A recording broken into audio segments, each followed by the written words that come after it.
Our featured guest tonight is a Latina triple threat. She acts, she dances, she sings so incredibly that she landed the recurring role of Filiberto Rodriguez on the hit Hulu series East Los High. In her upcoming film, The Latin from Manhattan, she portrays the legendary Vanessa Del Rio. She'll also be playing the part of Kitty in the much-anticipated Grease spinoff, Grease, Rise of the Pink Ladies. Here to chat about her work, love of music, and everything else we want to talk about, Vivian Lamolli. Vivian, welcome to the show. Hi, David. Thank you so much for having me. So before we get to the stuff you're doing now and your body of work, I really want to talk about your early life. Okay. Where did you grow up and what was life like there? Well, I am from a small place called Miami. I don't know if you've ever heard of it. Some people haven't. No, the 305. Mm-hmm.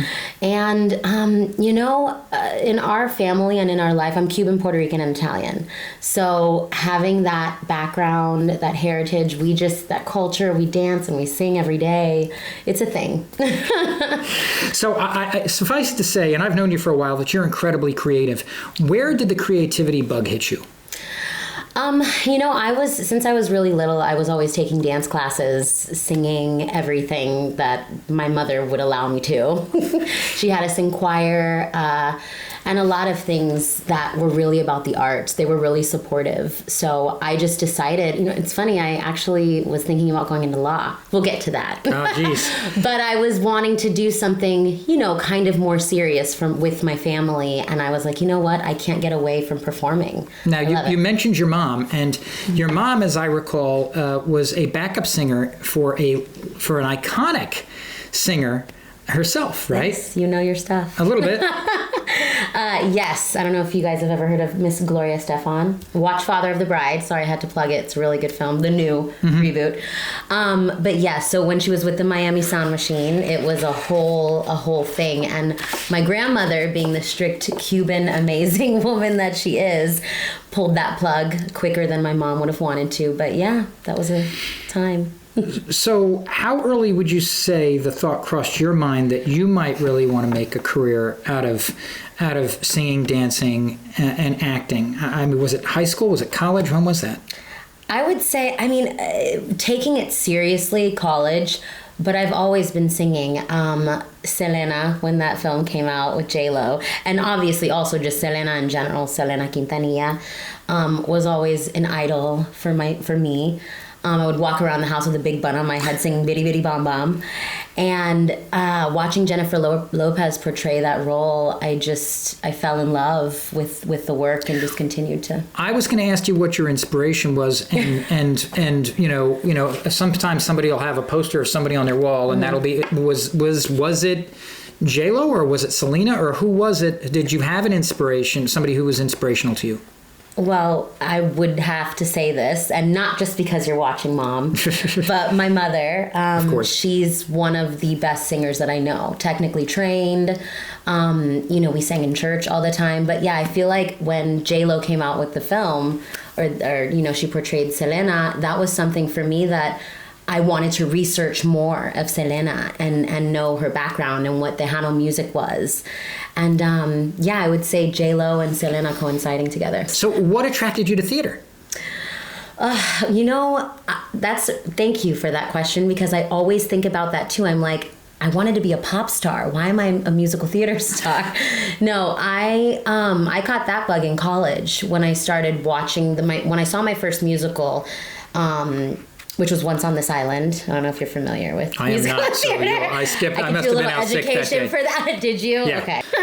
No, I watched my first musical, and then I was like, this is everything that I love all together, and they're emoting so much, and when you stop and you can't even express it with words anymore, you have to sing it or dance or feel that certain way, and I know that you're having thoughts right now, but that's, I think, what made me realize this is going to give me the training, the stamina. It's just going to be so much fun. And I love the people that I worked with, the community. What would you say was your first main theater memory? Ooh, okay. Is this a PG? No, I'm just kidding. Do you know the musical Hair? Yeah. I know you're from Woodstock. Yeah. So that is a whole vibe for you. But I played Dion in Hair, and there was one scene where we all got naked. Oh, jeez. There's a thing, yeah. Yeah, there's a thing. And we all got naked, and we were protesting against the war. So I'm sure you know, as like I said, from being from Woodstock, how people can get very passionate about that. So we all really got into the scene, and that was probably my biggest theater memory, like my one that really stands out. That's one that'll be etched in your brain for a while. Yeah. I can see Would that. that stand out for you too? Yeah, It's not just me? Yeah, I think it would. So you graduate from UF. Did you get work right away, or was it the struggle like a lot of people have, or was it a long wait, or were there things lined up ahead of time? How did that fall in place for you? You know, it's interesting because sometimes you don't think about the bad times or the weird times or the struggle. Thinking back on that time, you know, like I said, I had a lot of support. I graduated from University of Florida, and then I went right on tour. So I did a lot of children's theater. And then when it got to doing like tours that I looked old enough, because as you know, we Latinas, we don't age.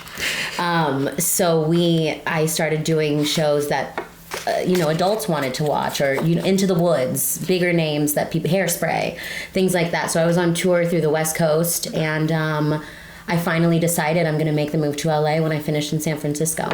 When did you start auditioning for TV roles?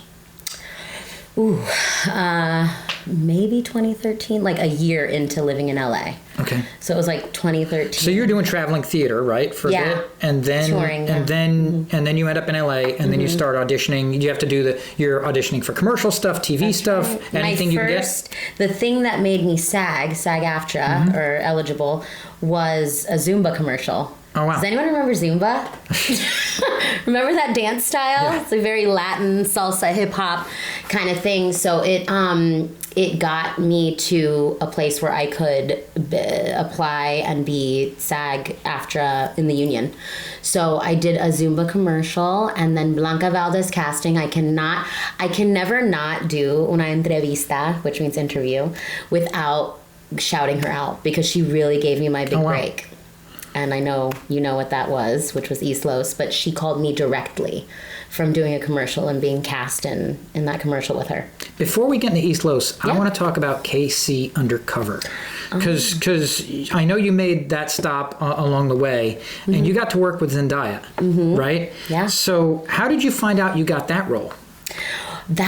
Honestly, that was one of the most, first of all, exhilarating, because I was much younger and I just didn't think anything of it. I just had kept auditioning, and then, things happened really quickly, because when you're in TV, everything happens really quick. But yeah, I had never experienced anything like that, because I auditioned on the lower level, on the lot, and right away they were like, okay, we're going upstairs to producers. Oh, wow. Do everything you just did. Like, do everything you just did and better. Or improv, or let's do some improv stuff with you. So it was really quick. Everything happened really quick, and I knew I got it that day. So when people are waiting, that means you don't. Different, yeah. Exactly. Like, that's not the ordinary thing that you hear, especially for a first shot. And Z, working with her, was so fabulous. She's so transparent. She's so cool. She's so down to earth and humble. And she would say things. We would just be laughing in our green rooms. And this was before she got big. Did you have any idea when you were working with her that she would blow up as big as she did? Like, in other words, could you see something in her that you would go, oh wow, she's going to be something? Because I mean, there's a lot of Disney kids who never get out. Yeah, right? Who never reach that height of their career. Yeah.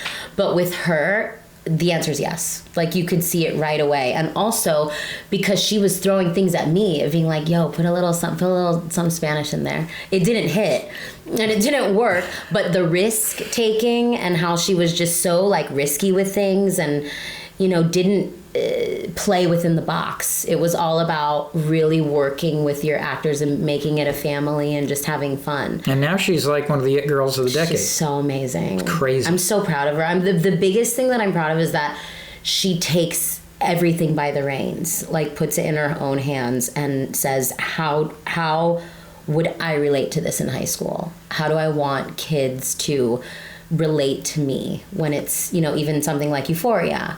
But Casey Undercover, I mean, that was the real, like, that really made her shine as at that age. But then to see the development and do something like that is with Euphoria and on HBO Max, it's major.